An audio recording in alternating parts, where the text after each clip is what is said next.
എനിക്കങ്ങോട്ട് മനസ്സിലായില്ല. ആരാ, എന്താ?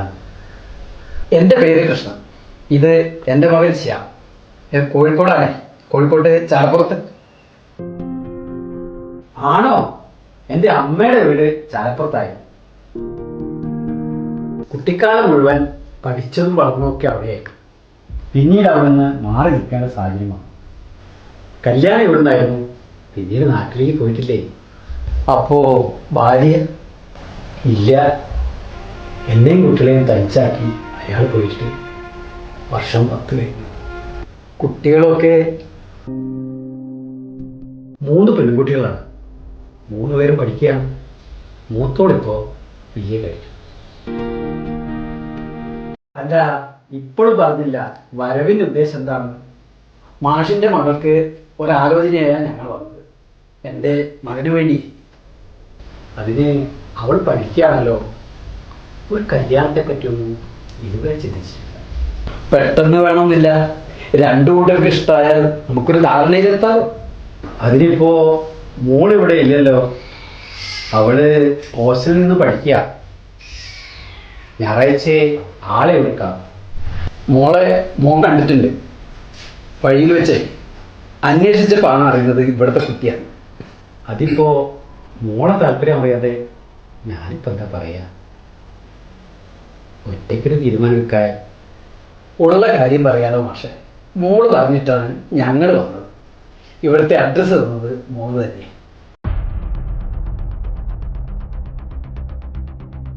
അയ്യോ, മാഷ് സംശയിക്കണ്ട. അവര് തമ്മിൽ പ്രേമത്തിലൊന്നുമല്ല.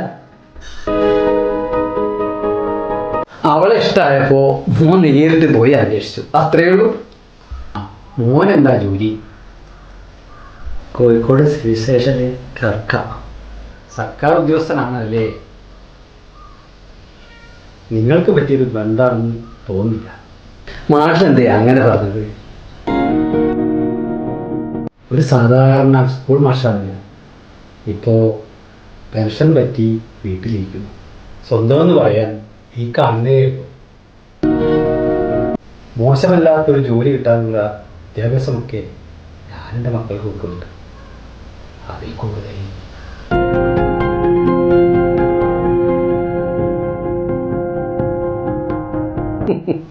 എനിക്ക് ആണും പെണ്ണുമായി ഇവനെ ഒരുത്തനേ ഉള്ളൂ.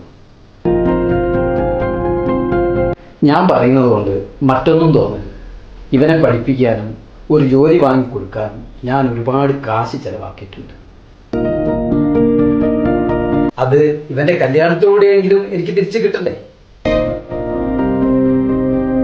അറിയാലോ, എൻ്റെ മകനൊരു സർക്കാർ ഉദ്യോഗസ്ഥനാണ്. അതുകൊണ്ട് നിങ്ങളുടെ മകൾക്ക് എന്ത് കൊടുക്കുമെന്ന് അറിഞ്ഞാൽ. എൻ്റെ മക്കളെ ഒന്നും ഞാനിവിടെ വിൽക്കാൻ വെച്ചിട്ടില്ല. ഞാൻ പഠിച്ചതും എൻ്റെ മക്കളെ ഞാൻ പഠിപ്പിച്ചതും സ്ത്രീയാണ് ധനമെന്നാണ്. കണ്ണിലെ കൃഷ്ണമണി പോലെ വളർത്തിയ മക്കള് കുറച്ച് കടലാസ് കഷ്ണങ്ങളുടെ പേരിൽ ഭർത്താവിൻ്റെ വീട്ടിലെ മാനസിക പീഡനം കൊണ്ട് ആത്മഹത്യ ചെയ്തുവെന്ന് കാണാനും കേൾക്കാനുമുള്ള മനസ്സുറപ്പില്ലാത്തതുകൊണ്ട് അവരെ ഞാൻ ആൺകുട്ടികളെ പോലെയാ വളർത്തിയും പഠിപ്പിച്ചതും. നിങ്ങൾ പറയുന്നത് കുറേയൊക്കെ ശരിയായിരിക്കും എന്ന് കരുതി ആൺകുട്ടികൾക്കൊക്കെ ധർമ്മകല്യാണം നടത്താൻ പറ്റുമോ? എനിക്കൊരു മോളുണ്ടെങ്കിൽ ചോദിക്കുന്നതിൽ കൂടുതൽ കൊടുത്ത് പറഞ്ഞയക്കും ഞാൻ. എൻ്റെ മക്കള് ഒരു ബാധ്യതയായിട്ട് എനിക്കൊരിക്കലും തോന്നിയിട്ടില്ല. വല്ലവൻ്റെയും കൈപിടിച്ച് ഒരെണ്ണം പടിയിറങ്ങിപ്പോയാൽ അത്രയ്ക്ക് സമാധാനമെന്ന് വിചാരിക്കുന്ന അച്ഛനും അവർ കാണും. എന്നാൽ ഞാൻ അങ്ങനെയല്ല. ഇനി നിങ്ങൾ ഇരിക്കണമെന്നില്ല, നിങ്ങൾക്ക് പോവാം. വഴിയിൽ വെച്ച് കണ്ട ഒരു പെൺകുട്ടിയെ ഇഷ്ടപ്പെട്ട് എന്ന് എൻ്റെ മകൻ വന്ന് പറഞ്ഞപ്പോൾ സത്യം ഈ പടി കയറും വരെ ഞാൻ അറിഞ്ഞില്ല വലിയ വീട്ടിൽ രാഘവൻ എന്ന എൻ്റെ കളിക്കൂട്ടുകാരൻ്റെ മകളാണ് ആ കുട്ടിയെന്ന്.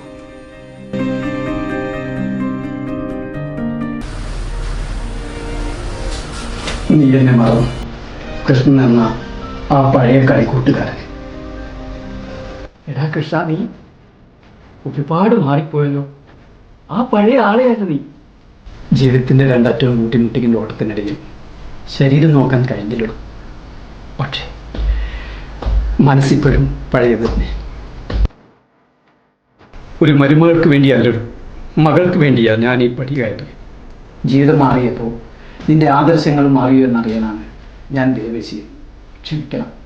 ഏയ്, നീ എന്നോട് ക്ഷമിച്ചു ചോദിക്കാൻ പാടില്ല. എനിക്ക് വേണ്ടതും മകനെയാണോ, മരുമകനെയല്ല.